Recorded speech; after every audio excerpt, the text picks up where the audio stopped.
Pertama, orang kaya tidak bekerja untuk uang, hanya orang miskin dan orang kelas menengah yang bekerja untuk uang.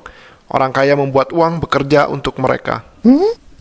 Bagaimana caranya? Pertama-tama kita harus mengerti apa itu aset dan apa itu liabilitas. Kita semua tahu apa itu pemasukan dan apa itu pengeluaran. Sekarang kita harus tahu apa itu aset dan apa itu liabilitas. Apa? Kamu juga nggak tahu apa itu aset dan apa itu liabilitas? Ya, singkatnya, aset adalah sesuatu yang menghasilkan uang untuk kantong Anda. Dan liabilitas adalah sesuatu yang mengeluarkan uang dari kantong Anda. Mudah bukan? Baik, kita coba kuis mendadak. Sebuah rumah itu adalah sebuah aset atau liabilitas. Kalian punya waktu 5 detik untuk menjawab. Ya, apakah Anda bisa menebaknya?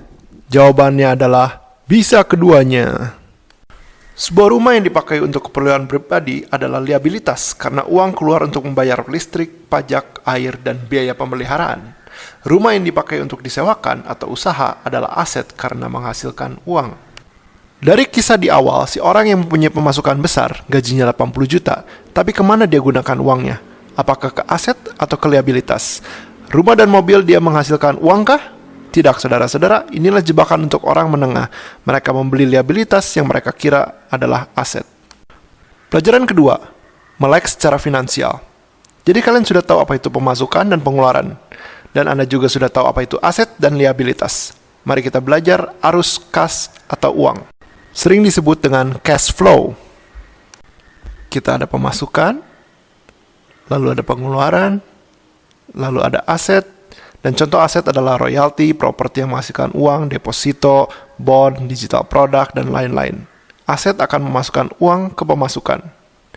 Lalu ada liabilitas. Contoh liabilitas adalah mobil, rumah, cicilan kartu kredit, cicilan rumah, cicilan mobil, makanan mewah, pacar. Nani? Eits, tentu saja ini tergantung pacar Anda.